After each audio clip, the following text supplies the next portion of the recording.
So the Orioles are down to 10 candidates for their 5 starting pitchers in the rotation at this point in Sarasota. And today we'll try to sort out who those 5 pitchers will be and who will start opening day for the O's in Boston. That's all coming up on this episode of the Locked On Orioles podcast.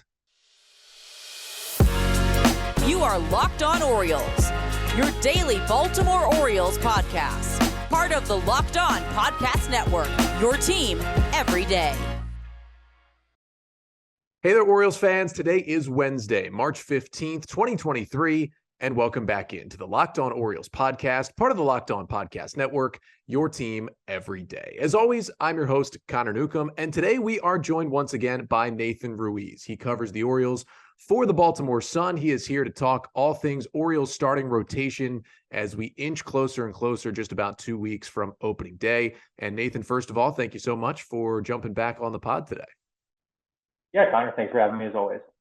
Yeah, so we want to talk starting rotation and kind of take a look. This is the preview pod for the Orioles starting rotation this year. And as we know, coming into camp, the Orioles had those 12 candidates that Mike Elias talked about. We've lost 2 so far, DL Hall not being ready to ramp up to be a starter by opening day, and then Drew Rom being optioned back to minor league camp. So we're down to 10 right now.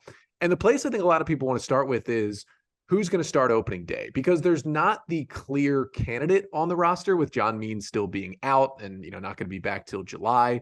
So I know you've written about, Kyle Gibson probably being the guy because of just the order of things. Is that still how you see it here about 2 weeks from opening day? Yeah, the Orioles did some rotation shuffling a little bit today that I'm sure we'll get into, but I think kind of how it basically lines up. They do have an off day coming up. There's still time to kind of play with it. You look at where the dates fall. You look at Kyle Gibson's experience relative to other guys. You look at the fact he has a prior opening day start in his career, one that did not go particularly well, but he did make it. And I think things kind of line up for him to make that start. Nothing's guaranteed. Brandon Hyde has said that the news on that is coming. The Orioles are off on Wednesday, and then soon thereafter, I think we'll get an announcement on it.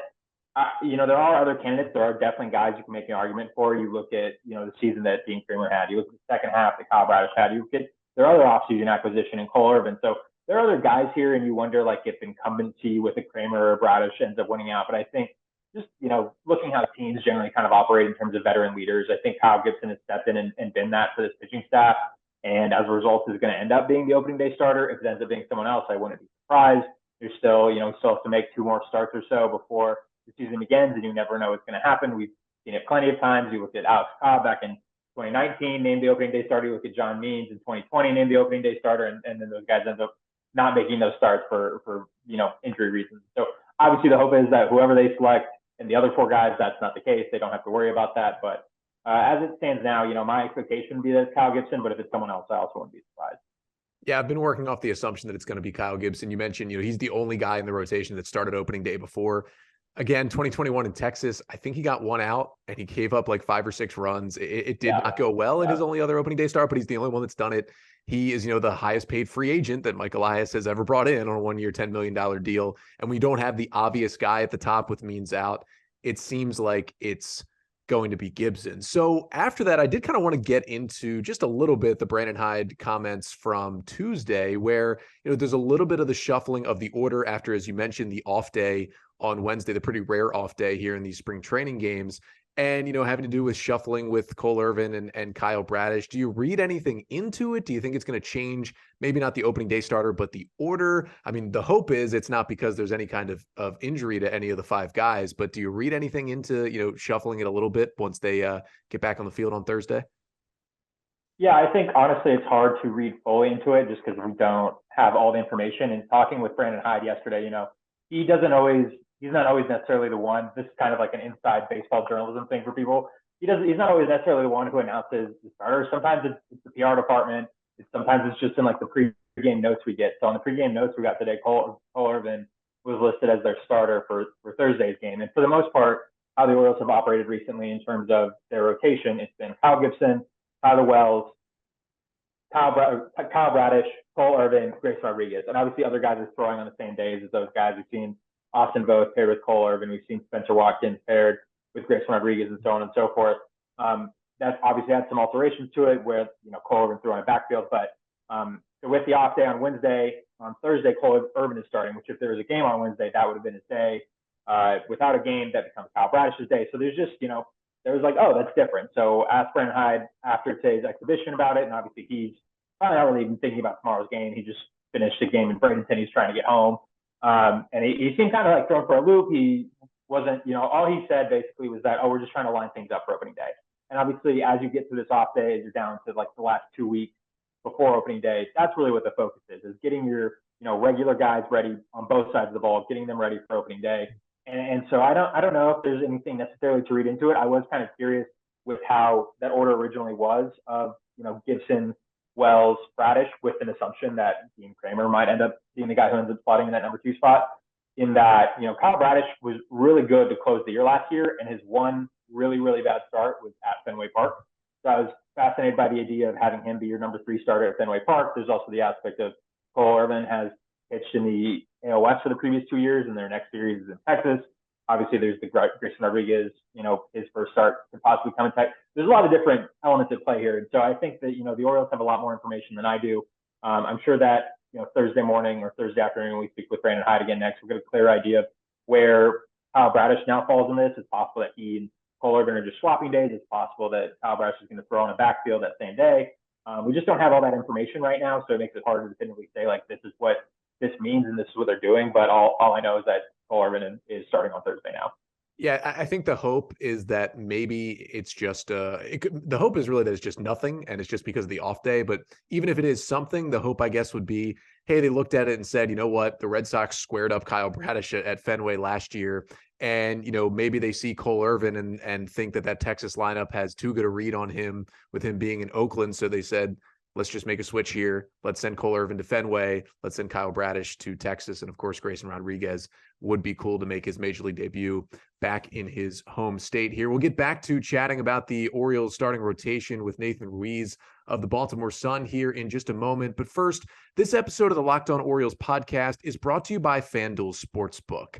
We are approaching the end of the NBA season, and we're getting close to the start of the Major League Baseball season. So now is the perfect time to download FanDuel, America's #1 sportsbook, because new customers get a no-sweat first bet up to $1,000. That's bonus bets back if your first bet doesn't win. Just download the FanDuel Sportsbook app. It's safe, it's secure, and it's super easy to use. Then you can bet on everything from the money line to point scorers and threes drained. And plus, FanDuel even lets you combine your bets for a chance at a bigger payout with a same-game parlay. So don't miss the chance to get your no-sweat first bet up to $1,000 in bonus bets when you go to FanDuel.com/lockedon. That's FanDuel.com/lockedon to learn more. Make every moment more with FanDuel, an official sports betting partner of the NBA. So we're back here with Nathan Ruiz of the Baltimore Sun talking about the Orioles rotation. And we've talked about, both of us agreeing that we think, at least at this point, Kyle Gibson will be the opening day starter. We've talked about what the order will be after that. And I think it's in agreement between people like you covering the team and people just watching from afar that the 5 at this point seem to be, as you mentioned, Gibson, Kremer, Bradish, Irvin, and Rodriguez in some order. How set do you think that 5 is? As long as they all 5 stay healthy, how set do you feel like that 5 is, at least at this point, 2 weeks away? Yeah, I mean, I would say that it's like 90% is the number I would go with, in that, like, if health is, like you said, like eliminated from the equation, like I would say 90%. In that, I would think Cole Irvin and Kyle Gibson are going to be in the rotation. Dean Kremer pitched well when he was here. He pitched well for Team Israel the other day. Kyle Bradish has pitched really well. And then it's like a 50-50, not 50-50 even feels well. So I might even go up to 95%. But I think Grayson Rodriguez is really the only question of, does he give them reason for pause in camp? And obviously he had 3 really good innings the other day and then a really rough 4th inning. And that's something Brandon Hyde brushed off, and understandably so. He would love to have Grayson Rodriguez in his opening day rotation. But organizationally, there are other factors at play here. And obviously having Grayson Rodriguez now on the opening day roster, there is incentive to do that. That was part of the new CBA. If, Grayson Rodriguez or Gunnar Henderson or, DL Hall ends up on the opening day roster, if any of those guys ends up winning Rookie of the Year, the Orioles get a bonus draft pick out of it. And you would like to think they'll give themselves, based off their affinity for draft picks, as many, throws at that dartboard, so to speak. So that's something to watch for. But at the same time, there is still the element of an extra year of control being possibly gained if he, spends just a couple weeks in AAA. And if he goes out there these last couple weeks of spring and has some rough outings and gives them a reason, basically. And I think that's basically what it comes down to. If Grayson Rodriguez can go out there and be dominant, which we have, seen throughout his minor league career, we've seen it this spring. If he goes out there and he's dominant, there's little reason to think he won't be in his team's opening day rotation, because Michael Elias has said all along since the end of last season, like that's what he hopes to see. And so as long as Grayson doesn't give them a reason to go the other direction, I think that he'll be, that fifth guy, whether that's in the fifth spot or another spot, TBD. But I think that it's pretty, I think it's going to be hard for an Austin Voth or Spenser Watkins or Tyler Wells to break in there. But that doesn't mean it's a long baseball season. They're bound to get opportunities. But in terms of that opening five, if health isn't a factor, I think it seems to be pretty locked in, but obviously a lot can change in that regard. Yeah, and we know not to look too deep into just spring training performances because that sample size is so small. But even guys like Austin Voth and Tyler Wells haven't exactly, pitched to the level that, some guys like Kyle Bradish have in spring training, where you start to ask that question even more. And with Grayson Rodriguez, I think obviously the worst case scenario besides an injury is that we get a really, really clear case of, them sending him to the minors to manipulate service time. And the hope is that that doesn't happen. I think the words from Elias so far throughout the offseason tell me that they're not planning to do that. And I know the fourth inning was a little rough the other day, but it feels like he's going to be that fifth guy. So say, maybe say they do kind of manipulate that and send him down, but more so say there's some sort of injury here and one of these guys gets plucked out of the rotation. Maybe it's not even a long-term thing, just a 15-day IL stint to start the season. Who of that other five group, you got Tyler Wells in there, Bruce Zimmerman, Austin Voth, Mike Baumann, and Spenser Watkins. Who do you think would get the nod in a fifth spot if there was some sort of late injury, right before opening day where they had to shuffle things up a little bit? Yeah, I think it's really tough to say. I think that's a great question, only because the second five, there isn't a clear standout necessarily. Like obviously you probably could tier them somewhat. Like you would say that Austin Voth, Tyler Wells, and Spenser Watkins are probably in a better situation based on last season than a Mike Baumann or Bruce Zimmerman. Mike Baumann had two, pretty good outings to start his spring, really struggled the other day in Northport. Bruce Zimmerman had like such an efficient, effort, in Bradenton on Tuesday, just the way, I think he threw like 19 pitches and got 9 outs at first, like had a 3-pitch inning in there in which he gave up a hit. So it was out, base hit, double play on 3 pitches, had a 5-pitch inning before that. Had some struggles there in his fourth inning, and it was mostly against, like the Pirates B teamers. So again, it's tough to read into these things results-wise. Tyler Wells goes out there and has some struggles, so 63 pitches and gets, I think, 7 outs, and he ends the day saying, like, I'm close. Like, I feel like all 4 of my pitches have been working at various points. I just haven't quite synced them up yet. His ERA for the spring is almost 12, but he's out there saying, like, I'm like this close to being very dominant is basically what he said. And so he's a guy who's really confident in his stuff, a guy who really believes in himself. He's obviously had a bit of, for lack of a better term, like sniff snap to his career. Obviously, loses a couple years to Tommy John and the pandemic. He's a Rule 5 reliever, does really well, unexpectedly becomes a closer, gets pushed into the rotation, does really well there, ends up getting hurt, and now he's kind of in this question point. So I think that he's a guy who I wonder how much of that they would like to continue to do. Where is he, do you just eventually put him in a role and say, this is your role? Do they want him to, be a short reliever and then go back to starting? Like how much kind of that do they want to do? Is it just going to be an Austin Voth, Spenser Watkins situation, or you have these two more, veteran type guys who would get that opportunity? Is, with Mike Baumann, they opened the year last year with him in their bullpen and ended up sending him back to AAA and making him a starter. And he had a pretty good stretch, ended up ending the year with a couple starts out of the Orioles rotation. So I think any of those 5 guys, I know I'm not definitively answering your question. I think it's because as it stands right now, it's a hard question to answer, but it's a much better conversation to have. Man, if one of their starters got hurt, like which of these 5, like reasonably capable guys would you put in, rather than like, man, I can't believe, I really hope none of these 5 guys get hurt, because I'd be really scared to see who starts the 5th game. Yeah, it does feel like that. I mean, 2 years ago, that second 5 could have easily been the Orioles rotation to start the year. And instead, It's the second 5 of guys who some will end up in the pen, some will be AAA depth. I would think all of them probably pitch in the big leagues. Maybe at least most of them pitch in the big leagues at some point this year, but it's a much better problem to have. And speaking of these guys going to the bullpen, that's one I wanted to get to as well, because I didn't want to get too far into like what the bullpen's going to look like. But you've got all these 10 starters we're talking about, and let's throw DL Hall in there because they certainly haven't ruled out beginning the year with him in the bullpen. And I think listening to him, I mean, he doesn't want to say it, but I would think DL Hall wants to be in the big leagues over going back to Norfolk. And if it means being in the bullpen for a little bit, I feel like he would do it. So if we say the five that we've talked about are going to be the starters, you've got those next six starting pitchers. If you had to guess right now, and, I did a opening day roster projection on yesterday's episode, and I said 3 of the 6 would be in the bullpen. How many of the 6 would you put in the Orioles opening day bullpen right now? Yeah, I think when I most recently did a roster projection, I put 2, but I think like 3 is totally reasonable. I had DL and AAA because even if that's what he wants, I think the organization might want something else. But that's not, a guaranteed thing. That's not a known thing. Like I think they could go either way depending on, as he gets into games, how effective he is, and he can go out there and with his stuff, he can just look dominant the rest of the spring whenever he starts getting into game action and really force their hand. Kind of the same situation as Grayson. If he doesn't really give them another choice, then they'll do that. I think, there are benefits to stretching him out in the major leagues. There are also benefits to putting him in a controlled AAA environment where you don't necessarily need to focus on stretching him out and trying to win Major League Baseball games. So there's a give and take to it. I think you can make an argument for really any of those other 5 to end up with a bullpen spot. They do want a second lefty. Now, I think if you're going to have a long relief lefty, it would be Keegan Aiken over Bruce Zimmerman, just given the way that Brandon Hyde has talked about Keegan Aiken this spring, who is a former starter who's pitched really well. I know you're not trying to get in the bullpen too much, so hopefully I'm not spoiling your next episode. But and then I think Austin Voth obviously has relief experience. Tyler Wells has relief experience, obviously, and Spenser Watkins has like body relief experience. It's more like mop-up duty, so it's not quite as like clear cut as those two guys. Austin Voth is really the only one of this group, notably, who is out of options. Obviously, was arbitration eligible this past year, so he does have like a guaranteed major league contract and salary. So it'll be interesting to see how that factors into all of this. I think that kind of puts him in the inside track, so to speak.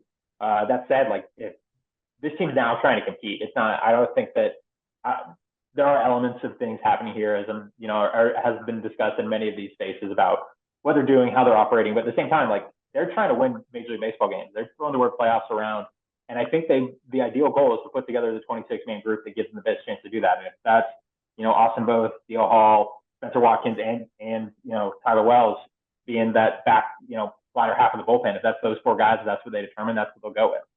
Yeah, I agreed. And in my roster projection, I put Hall in AAA. I just think the way the Orioles have talked makes me think that they're going to build him up as a starter for a month or so and then make a decision on him.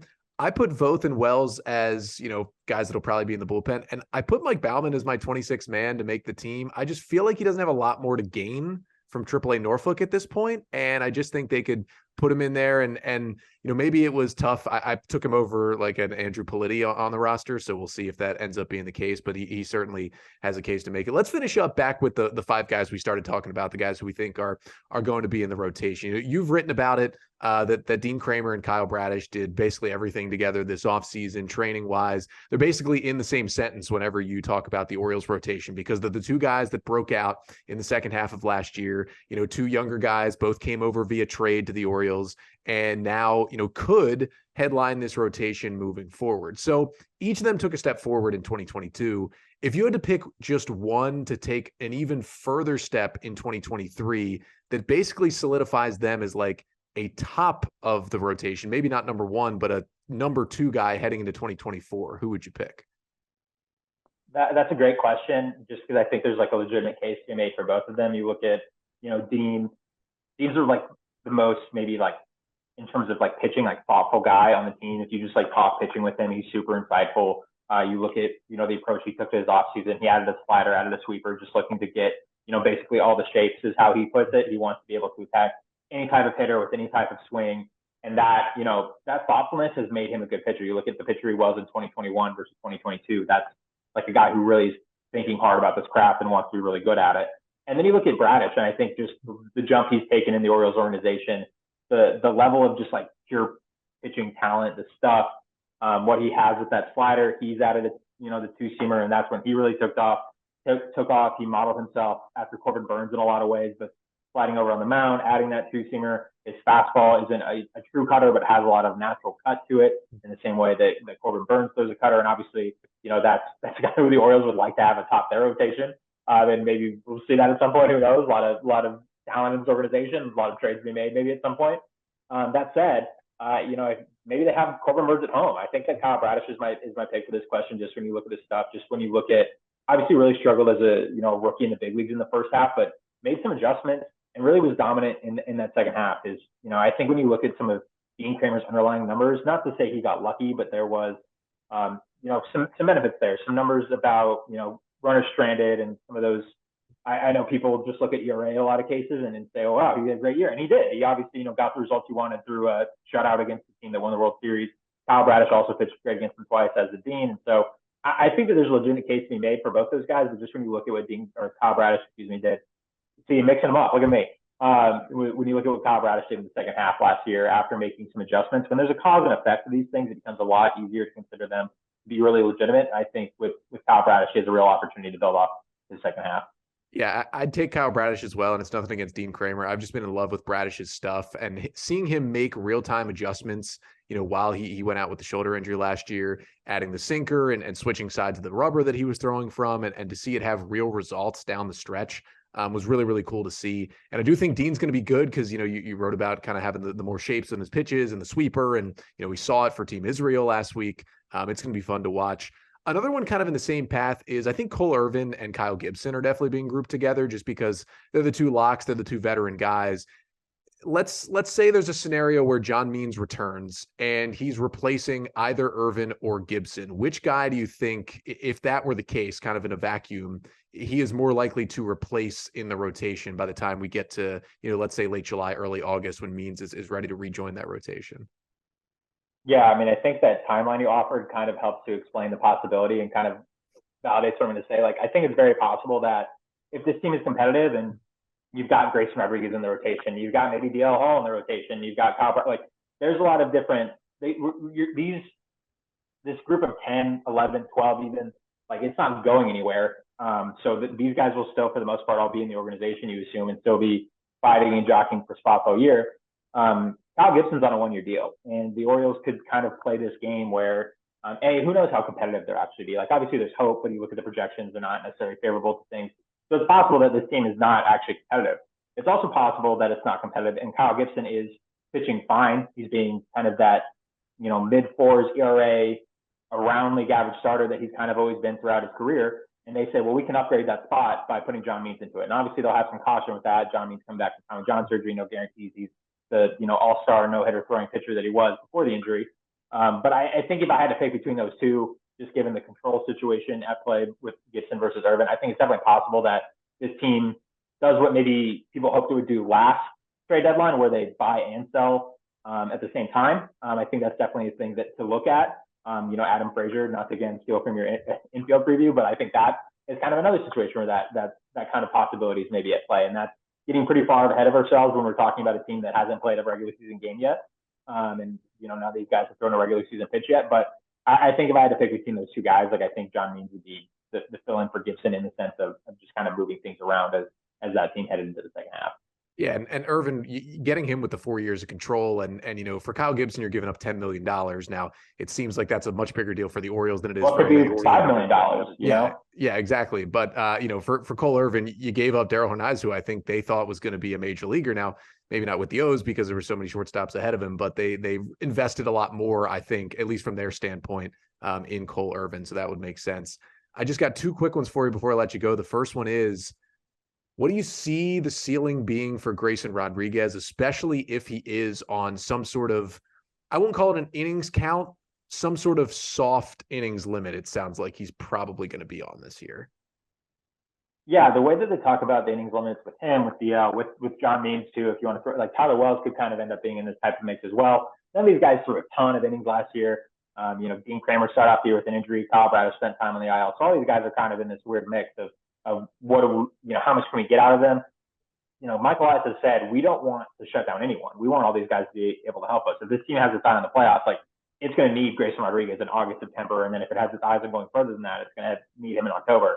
And so I think that, the Orioles are really smart in what they do. They have all this information. They've been managing Grayson Rodriguez's innings for a long time. Like, it goes back to the minors. He was not a guy who frequently was out here going 7, 8, 9 innings in minor league games. They were always very cognizant of his workload and his usage. And that was the case even before last year's injury, and because they're trying to be careful with him. They care about him a lot. He's one of the top pitching prospects in baseball. Now that Andrew Painter has his UCL situation, he's arguably the top healthy pitching prospect in baseball. So like this is a guy who they really care about, who they really want to take care of, who they see having the possibility of being at the top of the rotation for many years to come.